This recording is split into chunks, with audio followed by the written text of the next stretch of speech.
Pada tahun 2015 seorang pria super kaya bernilai lebih dari 100 juta yuan datang ke acara Kencan Buta untuk menemukan seorang gadis yang tidak menyembah uang, bahkan sengaja menyamar dengan pakaian lusuh. Pengenalan dirinya di lapangan juga sangat mudah. Tunjukkan bahwa Anda tidak punya mobil, tidak punya rumah, dan tidak punya uang jaminan. Saya hanya ingin menemukan seseorang yang dapat menemani diri saya untuk menanggung kesulitan. Gadis yang berjuang bersama akan menikah. Begitu perkenalan ini keluar, lampu di lapangan banyak padam dalam sekejap. Ketika ditanya mengapa lampu dimatikan, seorang tamu wanita segera berkata, "Saya hanya membeli krim wajah selama sebulan. Lebih tinggi dari gaji bulanan Anda. Aku bisa makan mie bersamamu. Tetapi jika saya terus melakukan ini, saya tidak bisa. Yang lain lebih mudah.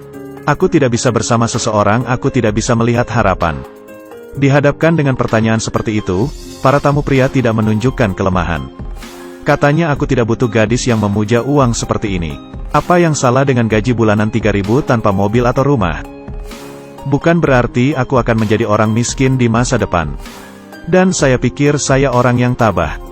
Apakah Anda ingin menemukan seseorang yang dapat menanggung kesulitan?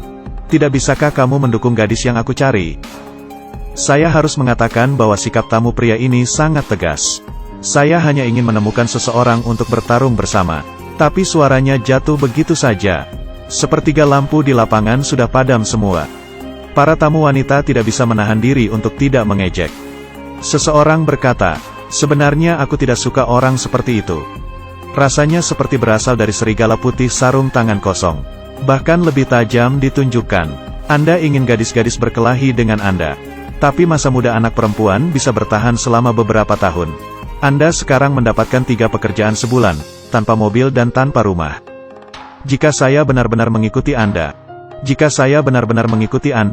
seluruh pemuda akan ditinggalkan di atasnya, kan? Hanya orang bodoh yang akan pergi bersamamu. Selain itu, tidak ada yang berjuang di masyarakat saat ini. Anda sangat yakin bahwa Anda akan berhasil." Omong-omong, beberapa kartu cahaya telah padam. Kencan Buta berlangsung di sini. Tamu pria itu hampir dikepung oleh penonton. Seorang tamu wanita sedang berdandan. Karena Anda pikir Anda adalah saham potensial yang pasti akan berhasil. Kemudian Anda bisa menunggu sampai Anda selesai. Keluar cari pacar. Lagi pula, Anda dapat menemukan gaji bulanan Anda saat ini.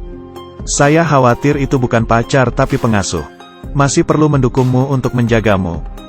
Tamu laki-laki tidak tahan lagi. Kembali saja ke apa yang Anda katakan seperti ini. Apakah Anda datang ke pertunjukan untuk menemukan orang kaya atau orang untuk hidup? Saya hanya mengatakan bahwa saya khawatir itu bukan untuk om kaya. Meskipun saya hanya seorang karyawan kecil, tapi prospek karir saya sangat bagus. Saya punya rencana bagus untuk diri saya sendiri. Ini akan berhasil setelahnya. Tamu wanita itu berkata, "Siapa yang belum bermimpi? Apakah Anda akan berhasil jika Anda memiliki mimpi?" Tamu pria bahkan lebih sopan. "Anda menertawakan saya sekarang dengan gaji bulanan 3.000. Maka profesi Anda harus sangat layak." Tamu wanita itu berkata dengan sangat bangga. "Meskipun gaji bulanan saya hanya 2 hingga 3.000. Tapi profesi saya adalah pelayan di hotel bintang 5. Masih banyak ruang untuk promosi. Selain itu, saya melihat bos besar setiap hari. Semua orang kaya. Saya hanya ingin pelanggan yang baik puas. Bos yang murah hati memberi tip ribuan. Itu lebih baik dari gajimu. Selain itu, lingkaran yang kami hubungi semuanya berbeda. Anda tidak dapat membayangkan betapa baiknya bos besar itu." Tamu pria itu langsung berkata, "Meskipun gaji saya hanya lebih dari 3.000, tapi saya telah berkomitmen untuk melakukan apa yang saya suka. Meskipun saya tidak menghasilkan banyak uang sekarang, tapi hidup dengan mobil dan rumah, akan ada waktunya. Anda sekarang membagi saya menjadi 3, 6, 9 kelas karena pekerjaan Anda. Saya pikir uang yang saya hasilkan cukup untuk menghabiskan diri saya sendiri. Saya tidak merasa bahwa saya kurang tegak dari yang lain. Anda akan diusir. Pola bos yang Anda sebutkan, belum tentu saya tidak memilikinya. Anda tidak dapat membuat kesimpulan tanpa pemahaman. Selain itu, rasa hormat setiap orang adalah timbal balik. Anda mengklasifikasikan orang seperti ini. Ini jual daging. Apa yang kamu katakan sekarang? Bukankah itu sedikit rasa hormat? Tamu wanita juga langsung kesal. Kenapa aku tidak menghormatimu seperti ini?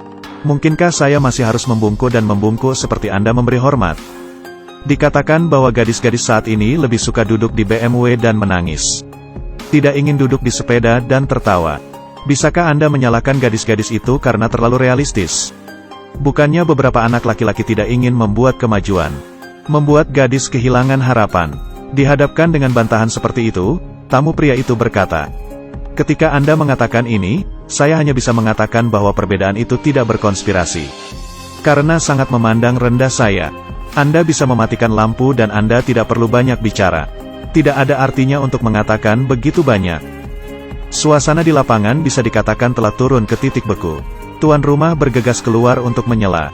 Tanyakan kepada tamu laki-laki itu gelar apa? Lulusan mana? Tamu pria menjawab bahwa saya tidak belajar dengan baik sejak saya masih kecil. Jadi saya belum membaca terlalu banyak buku. Keluar lebih awal untuk bekerja keras di masyarakat. Telah melakukan segalanya untuk hidup. Menyajikan hidangan di restoran dan menaruhnya di pasar malam. Karena saya tidak ingin terikat oleh aturan. Keluar saja dan mulai bisnis sendiri. Juga mengumpulkan banyak pengalaman sosial. Menemukan banyak cara untuk menghasilkan uang. Meletakkan dasar yang baik bagi saya untuk memulai bisnis di masa depan. Saya percaya saya akan berhasil di masa depan. Omong-omong, beberapa lampu yang tersisa juga telah dimatikan. Seorang tamu wanita angkat bicara.